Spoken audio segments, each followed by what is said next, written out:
നമസ്കാരം.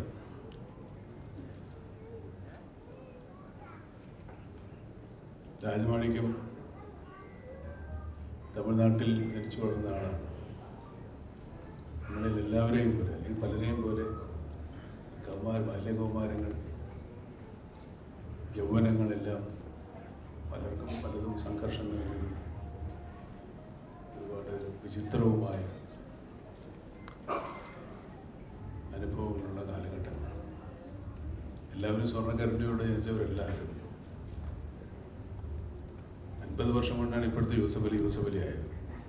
ഞാനിപ്പോഴും മമ്മൂട്ടി ആയിട്ടില്ല, ഇനി കിടക്കുന്നു. നമുക്ക് ഇതുപോലെയുള്ള പ്രഗത്ഭരുടെ ജീവിത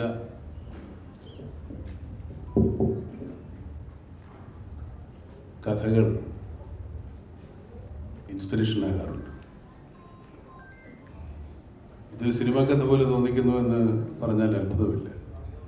എത്രത്തോളം ടെമ്പോയും ഇമോഷനും സെൻറ്റിമെൻസും ലവും ഫൈറ്റും ഉണ്ടോ എന്ന് പറയുന്നത് കേട്ട് ഫൈറ്റും ഉണ്ടാവില്ല. പിള്ളപ്പോൾ കൂടെയുള്ള പയ്യന്മാരോടൊക്കെ റൗഡിസം ഉണ്ടായിസൊക്കെ കാണിച്ചു. പക്ഷെ എനിക്ക് ഏറ്റവും ഇഷ്ടപ്പെട്ട ഈ രാജമാണിക്യത്തിൻ്റെ ജീവിതത്തിലെ ഭാഗം MGRൻ്റെ കഥയാണ്. എത്രത്തോളം MGR ആകാൻ വേണ്ടി അല്ലെങ്കിൽ MGRൻ്റെ പേര് നിലനിർത്താൻ വേണ്ടി അദ്ദേഹത്തിൻ്റെ പിതാവ് ആഗ്രഹിച്ചതുപോലെ അദ്ദേഹം MGR ആയി. ഒരു വലിയ അത്ഭുതം. MGR എന്ന് പറഞ്ഞാൽ സിനിമാ നടനപ്പുറത്തേക്ക് രാഷ്ട്രീയ സാമൂഹിക രംഗത്ത് ഒരുപാട് മുദ്രകൾ പതിപ്പിച്ചിട്ടുള്ള ആളാണ്. നമുക്ക് പോലും അഭിമാനിക്കാവുന്ന തരത്തിലുള്ള ഒരുപാട് നല്ല കാര്യങ്ങൾ, നന്മകൾ ചെയ്തിട്ടുള്ള ആൾ MGR. അതുപോലെ തന്നെയാണ് വലിയ വ്യത്യാസമൊന്നുമില്ലാത്ത ആളാണ് ഈ MGR കേരളത്തിൽ ജനിച്ചിട്ട് തമിഴ്നാട്ടിലാണ് പ്രവർത്തനങ്ങൾ നടത്തിയത്.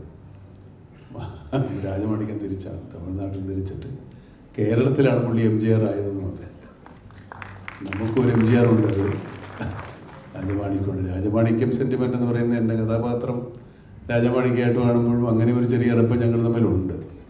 പിന്നെ ഈ സാധാരണ സിനിമയിലെ കളക്ടർമാരെല്ലാവരും പറയുന്ന അവരുടെ റോൾ മോഡൽ ജോസഫ് അലക്സ് എന്നാണ്. ജോസഫ് അലക്സൊക്കെ സിനിമയിൽ മാത്രമേ നടക്കുള്ളൂ. ശരിക്കുള്ള ജോസഫ് അലക്സ് ഒന്നും ഒരു യഥാർത്ഥ ജീവിതത്തിൽ നടക്കില്ല എന്നുള്ളത് പല കളക്ടർമാരും പിന്നീട് എന്നോട് പറഞ്ഞു. മാത്രമല്ല, ഈ നമ്മുടെ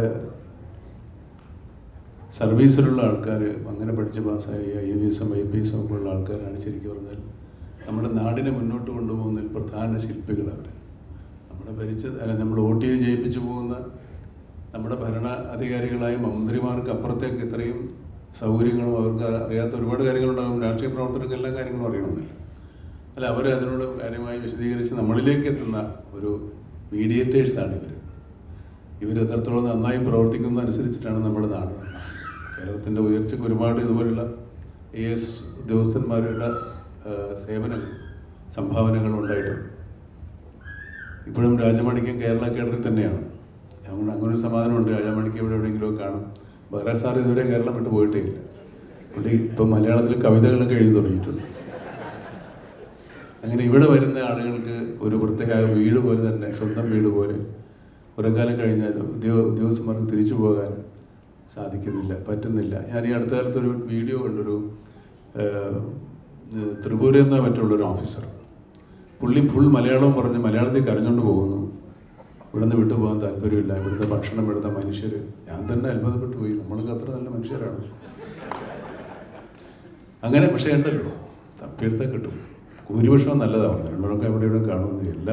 എല്ലാ അരിമഴിച്ചാലും കുറച്ച് കല്ല് കാണും, കുഴപ്പമില്ല. അതുപോലെ ഈ ഉദ്യോഗസ്ഥന്മാർ, ഞാൻ പറഞ്ഞു വന്നതാണ്. അപ്പോൾ എല്ലാവരും ജോസഫ് അലക്സ് അല്ല, പക്ഷേ ഒരു ചില പേർക്ക് വേറെ ചില രൂപത്തിലുള്ള ജോസഫ് അലക്സ് ആകും. രാജമാണിക്യത്തെ ഞാൻ അറിയുന്നത് ഇവിടുത്തെ കുളം വൃത്തിയാക്കുന്ന ആളായിട്ടാണ്. തോട്ടിപ്പണിയാണ് പുള്ളി ആദ്യം നോക്കിയത്. അപ്പോൾ കളക്ടർ തോട്ടി പണി വൃത്തിയാക്കണം, ഇവൻ ജോസഫ് അലക്സിന് വെല്ലുവല്ലോ എന്ന് വിചാരിച്ച് ഞാനൊന്ന് അന്വേഷിച്ചത്. പിന്നെ ഞങ്ങൾ തമ്മിൽ ഇവിടെ എറണാകുളത്ത് കുടിവെള്ള വിതരണം അങ്ങനെ കുറേ പരിപാടികളുണ്ടായിരുന്നു. രാജമാണിക്യം കളക്ടറായിരുന്നപ്പോൾ ഒരുപാട് പുതിയ കളക്ടർക്ക് ഐഡിയ ആയിട്ട് വരാനുള്ള പരിപാടിയുണ്ട്. ഒരുപാട് കാര്യങ്ങൾ ഞങ്ങൾ സഹകരിച്ച് പ്രവർത്തിച്ചിട്ടുണ്ട്. അങ്ങനെയാണ് ഞാൻ തന്നെ ഇതിന് വരണമെന്ന് അദ്ദേഹത്തിൻ്റെ ആഗ്രഹം ഉണ്ടായെന്ന് തോന്നുന്നു.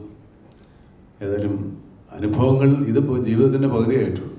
ഇനിയും കിടക്കുകയാണൊരു മനുഷ്യ ജീവിതം മുഴുവൻ. അദ്ദേഹത്തിന് ഇതിനേക്കാളും നല്ല അനുഭവങ്ങളുണ്ടാകട്ടെ. നമ്മളെ സന്തോഷിപ്പിക്കുന്ന, നമ്മളെ ചിന്തിപ്പിക്കുന്ന, നമ്മളെ മുന്നോട്ട് നയിക്കുന്ന ഒരുപാട് അനുഭവങ്ങൾ അദ്ദേഹത്തിനുണ്ടാകട്ടെ. എല്ലാ മേഖലകളിലും പ്രവർത്തിക്കാനും കേരളത്തിൻ്റെ തന്നെ MGR ആയി തീരാനും അദ്ദേഹത്തിന് സാധിക്കട്ടെ എന്ന് ആശംസിച്ചുകൊണ്ട് ഈ പുസ്തകം ഔപചാരികമായി